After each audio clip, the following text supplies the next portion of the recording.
जय श्री राधे दोस्तों, केपी की वाणी चैनल में आपका स्वागत है। माता रानी का आशीर्वाद पाने हेतु कमेंट में जय माता दी अवश्य लिखे।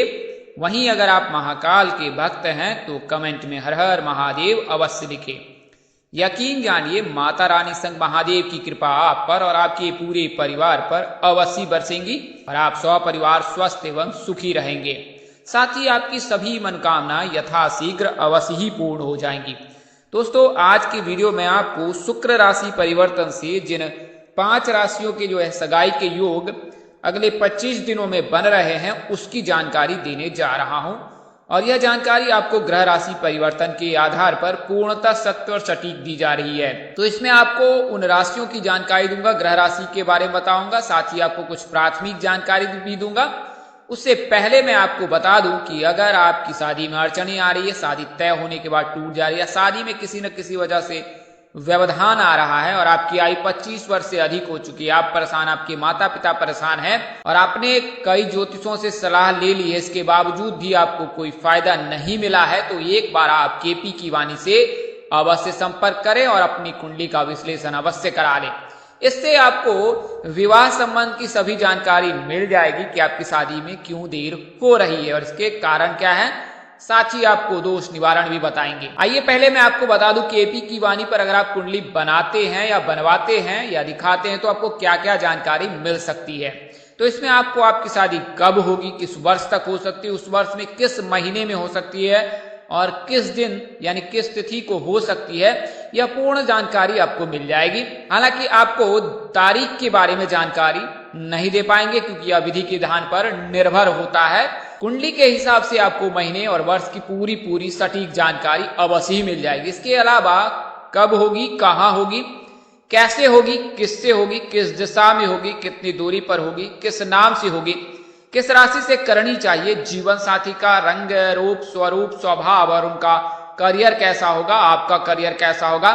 अगर आप लव मैरिज करना चाहते हैं तो माता पिता की सहमति मिलेगी कि नहीं मिलेगी, ससुराल में घर द्वार कैसा होगा, सास ससुर का स्वभाव कैसा होगा, पति कितना पढ़ा लिखा होगा, पत्नी कितनी पढ़ी लिखी होगी। इसके अलावा महादशा, ग्रह दशा, अंतरदशा, इसके अलावा ग्रह की स्थिति, ग्रह कौन सा ग्रह उदय है, कौन से ग्रह का अस्त हो रखा है, कैरियर, भाग्य भाव, ससुराल में जो है सास ससुर का स्वभाव कैसा रहेगा, संतान भाव, धन भाव, आय व्यय, इन सभी तरह की जानकारी जो है आप विस्तार पूर्वक जो है केपी की वाणी से प्राप्त कर सकते हैं।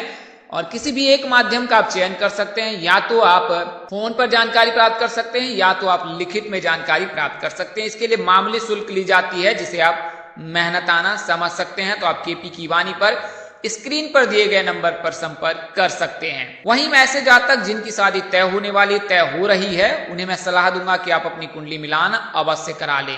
आप अपने आसपास के किसी प्रकार पंडित अथवा ज्योतिष से भी कुंडली मिलान करा सकते हैं, अन्यथा आप केपी की वाणी से संपर्क करें और हम लोग आपको भकुट दोष, नारी दोष, मंगल दोष, सभी तरह के गण और प्रेम स्वभाव, इसके अलावा कैसा वैवाहिक जीवन रहेगा, ये तमाम तरह की जानकारी केपी की वाणी पर मिल जाएगी। वहीं ऐसे जातक जिनकी शादी तय हो चुकी है या जिनकी शादी तय हो चुकी है और जो आप वैवाहिक जीवन व्यतीत कर रहे हैं, उनके वैवाहिक जीवन में किसी प्रकार की परेशानी है तो आप अपनी कुंडली मिलान अवश्य करा लें। तो इससे जो है विवाह उपरांत वैवाहिक जीवन में आ रही परेशानियों का पता चल जाएगा। भकुट दोष, नारी दोष अगर लगता है तो उसका आपको निवारण के उपाय भी बताए जाएंगे। तो आइए वीडियो में आगे बढ़ते। तो जैसा कि आपको पता है कि वर्तमान समय में शुक्र जो है कुंभ राशि में गोचर कर रखे हैं और गोचर कर आगे बढ़ रहे हैं और अगली जो राशि है इनका यानी गोचर होने का वो मीन राशि है। तो शुक्र जो ग्रह है वो 15 फरवरी को 8:20 पर मीन राशि में गोचर करेंगे और 12 मार्च तक जो है मीन राशि में रहेंगे। इसके पश्चात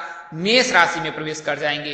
तो शुक्र के मीन राशि में गोचर करने से जो है ग्रह राशि परिवर्तन से जो है कई जातकों के शुभ फल मिलेंगे और कई जातकों को अशुभ फल भी प्राप्त हो सकते हैं। हालांकि मीन राशि के जातक के लिए मालव्य शुभ योग बन रहा है, इससे मीन राशि के जातक मालामाल हो सकते हैं।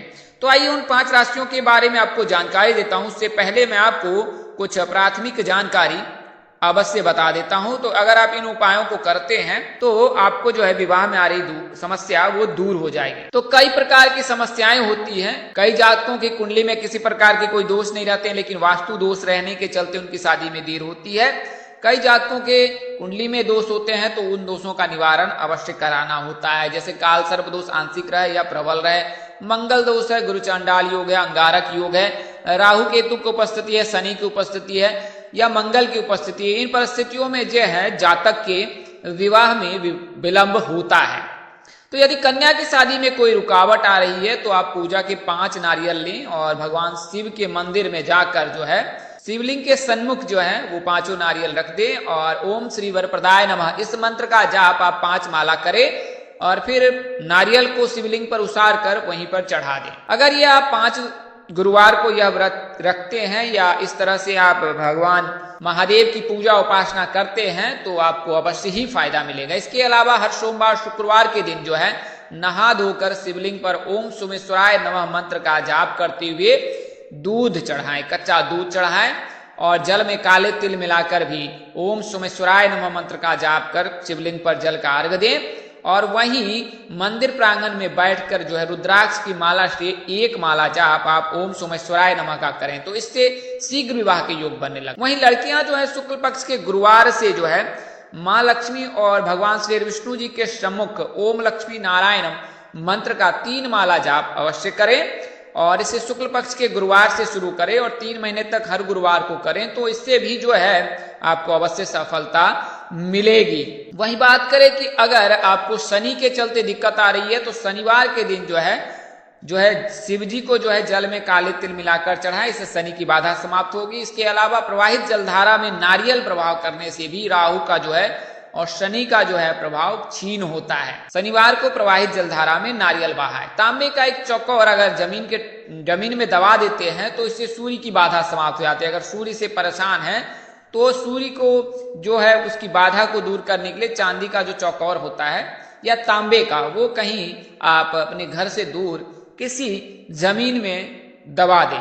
वहीं सूर्य की वजह से अगर विवाह में बाधा आ रही है तो रोजाना ब्रह्म मुहूर्त में उठकर जो है या ब्रह्म मुहूर्त के पश्चात भी स्नान ध्यान करने के बाद साथ सूर्य देव को जल चढ़ाएं और इस दौरान ओम सूर्याय नमः मंत्र का जाप करें। अगर मंगल के चलते विवाह में बाधा आ रही है तो चांदी का एक चौकोर टुकड़ा अपने साथ सदैव रखें। अगर आप हमेशा चांदी के चौकोर को साथ रखते हैं तो इससे जो है मंगल की बाधा समाप्त होती है। गुरुवार के दिन जो है लड़कियां पीले रंग के वस्त्र पहने और भगवान श्री विष्णु जी की पूजा उपासना आराधना पीले फूल पीले फल आदि चीजों से करें। यानी पीले रंग जो है भगवान विष्णु को अति प्रिय है तो आप पीले चीजों का उनमें अधिक से अधिक इस्तेमाल करें। वहीं अगर आप शारीरिक रूप से स्वस्थ हैं तो गुरुवार का व्रत अवश्य करें और खाने में जो है पीले रंग की चीजों का सेवन कर सकते हैं और पीले रंग की चीजों का अगर गुरु के दिन अगर दान करते हैं तो यह आपके लिए श्रेष्ठकर होगा। इससे गुरु मजबूत होगा और गुरु के मजबूत रहने से लड़कियों के शादी के कारक माने जाते हैं गुरु और इससे विवाह शीघ्र होती है। वहीं आप शिवलिंग पर जो है शिवजी और माँ पार्वती का नाम लेकर जो है आप अवश्य ही जल में काले तिल मिलाकर शिवलिंग पर अर्घ दें और कच्चा दूध भी आप दे सकते हैं। बात करें कि शुभ क्या होता है तो विवाह के लिए शुभ दिन की बात करें तो मंगलवार को छोड़कर अन्य तिथियों को आप पकड़ सकते हैं, यानी अन्य दिनों में जो है विवाह तय कर सकते हैं। बात करें शुभ तिथियों की तो द्वितीया का तिथि जो है तृतीया, पंचमी, सप्तमी, एकादशी और त्रयोदशी की तिथि का आप चयन कर सकते हैं। इन दिनों में अगर आप विवाह संबंध स्थापित करते हैं तो यह आपके लिए श्रेष्ठकर होगा। मुहूर्त की बात करें तो अभिजीत मुहूर्त और गोधली बेला यानी प्रातः काल की बेला विवाह के लिए शुभ माना जाता है। शुभ लग्न राशि की बात करें तो मिथुन, कन्या और तुला शुभ लग्न राशि है। शुभ तारा की बात करें तो गुरु और शुक्र तारा है और दोनों का उदय रहना बहुत जरूरी है। अगर तारा दोनों उदय रहता है तो परिणाम शुभ होता है। सूर्य भ्रमण की बात करें, सूर्य किस राशि में किन किन राशियों में भ्रमण करना चाहिए तो मेष, वृषभ, मिथुन, वृश्चिक, मकर और कुंभ राशि में जब सूर्य का गोचर हो तो उस दौरान विवाह करना फायदेमंद होता है। शुभ नक्षत्र की बात करें तो रोहिणी, मृगशिरा, मघा, उत्तर फागनी, हस्त, स्वाति, अनुराधा, मूल, उत्तर साढ़ा, उत्तर भाद्रपद, रेवती आदि शुभ नक्षत्र होते हैं। शुभ करण बाबा, करणी, कौलव, तैतिला, गारो, वनिजा करण आदि शुभ करण माने जाते हैं। बात करें योग की तो प्रीति योग, सौभाग्य योग और हर्षण योग शुभ माना जाता है। इनमें सौभाग्य योग सबसे ज्यादा फायदेमंद होता है। तो यह तो जानकारी मैंने आपको प्राथमिक दी है। यह मैं आपको उन राशियों की जानकारी देता हूं। तो 5 जो राशियां हैं उनके नाम हैं मीन राशि, कुंभ राशि, धनु राशि, मेष राशि और मकर राशि। तो मीन राशि में गुरु के गोचर रहने से विवाह के योग बन रहे हैं मीन राशि के लड़कियों के, और वहीं जब शुक्र का गोचर 15 फरवरी को होगा तो फिर मीन राशि के लड़कों के लिए भी विवाह का प्रस्ताव आ सकता है। ऐसे जातक जो मीन राशि के और लंबे समय से इंतजार कर रहे हैं तो ये इंतजार का समय अब समाप्त होने वाला है। कुंभ राशि की बात करें तो वर्तमान समय में जैसा कि आपको पता है शुक्र का गोचर हो रखा है और 15 फरवरी से पूर्व जो है सूर्य का गोचर कुंभ राशि में हो जाएगा। तो कुंभ राशि में ऐसे जातक जिनकी आयु 27 वर्ष से अधिक है उनके विवाह के योग बनेंगे। वहीं धनु राशि की बात करें तो धनु राशि के जातकों को साल 2023 में 7.5 से मुक्ति मिल गई है। इसके चलते धनु राशि के जातकों के विवाह के योग हैं और इनके सगाई के भी 100% योग बन रहे हैं। बात करें धनु राशि के बाद जो है मेष राशि, तो मेष राशि के जातकों का इस वर्ष विवाह के प्रबल योग बन रहे हैं। चूंकि गुरु का गोचर मेष राशि में 22 अप्रैल को होने जा रहा है और वर्तमान समय में राहु का गोचर हो रखा है और राहु के गोचर होने के चलते जो है मेष राशि के जातकों के लिए अचानक से रिश्ते आ सकते हैं और आप परिणय सूत्र में बन सकते हैं। बात करें मकर राशि के जातकों के, तो मकर राशि के जातकों के जो राशि स्वामी हैं वो शनिदेव हैं, आराध्य देव भगवान शिव जी हैं और कुंभ राशि के समतुल्य इनको भी फलादेश मिलता है। तो इस वजह से मकर राशि के जातक भी इनमें शामिल हैं। तो कुल मिलाकर कहे 15 फरवरी से लेकर 12 मार्च तक जो है 5 राशियों के जो है विवाह और सगाई के योग बन रहे हैं और यह जो योग है शुक्र के राशि परिवर्तन से बन रहे हैं। तो दोस्तों आपको मैंने 5 राशियां बताई है। अन्य राशियों के भी विवाह के योग हैं। आप अपनी कुंडली दिखाकर कुंडली विश्लेषण कर जानकारी प्राप्त कर सकते हैं। इस वीडियो का तात्पर्य यह नहीं था कि अन्य राशियों के विवाह के योग नहीं बन रहे हैं। हालांकि प्रबल जिनके बन रहे हैं उसकी जानकारी मैंने आपको दी है। अगर जानकारी देने में अपने अनुज यानी मुझसे कोई गलती या त्रुटि रह जाती है तो कृपया मुझे क्षमा कर दीजिएगा। मेरी कोशिश आपको सत्य और सही जानकारी देने की रहती है। तो आप केपी की वाणी के साथ बने रहे। ज्योतिष पंचांग मान्यता और धर्म ग्रंथों के आधार पर आपको यह जानकारी दी गई थी। हमारा उद्देश्य महज आपको सूचना पहुंचाना, विशेष सूचना हेतु। इसके अतिरिक्त अगर आप इनको मानते हैं, अपनाते हैं अथवा उपयोग करते हैं तो इसके आप स्वयं जिम्मेदार। आप चाहे तो अपने नजदीक के किसी प्रकार पंडित अथवा ज्योतिष से संपर्क कर अपनी कुंडली विश्लेषण अवश्य करा लें। इस तरह के वीडियो देखने के लिए हमारे चैनल के डैशबोर्ड अथवा प्लेलिस्ट पर जाकर राशि अनुसार वीडियो अवश्य देखें। तो दोस्तों आपको यह जानकारी कैसी लगी लाइक कमेंट शेयर कर हमें अवश्य बताएं। अगर आप मेरे चैनल पर पहली बार विजिट करें, चैनल के कार्यक्रम पसंद आए तो चैनल को सब्सक्राइब कर ले, साथ ही बेल आइकन को प्रेस करना ना भूले। माता रानी के पास आपके चेहरे पर हमेशा मुस्कान बनी रहे, आप सब परिवार स्वस्थ एवं सुखी रहे, साथ ही आपकी सभी मनोकामनाएं यथाशीघ्र पूर्ण हो। इन्हीं शुभकामनाओं के साथ आपसे विदा लेता हूं कि जल्द एक नई वीडियो और एक नई जानकारी लेकर आपके समक्ष हाजिर रहूंगा। तब तक के लिए मुझे इजाजत दें। आप जहां रहे मस्त रहे, स्वस्थ रहे, व्यस्त रहे। माता रानी की असीम कृपा पर बरसती रहे। परम पिता परमेश्वर आपको सद्बुद्धि सत्मार्ग और आगे बढ़ने की शक्ति दे। अगर आप कोई सलाह अथवा परामर्श देना चाहते हैं तो अवश्य दे, व्हाट्सएप पर दें या फिर आप फोन कॉल के जरिए भी दे सकते हैं। आपके सलाह अगर पसंद आए तो उसे अवश्य ही अमल में लाया जाएगा। नमस्कार, जय श्री राम दोस्तों, जय श्री कृष्णा, जय माता दी, जय वाहिगुरु।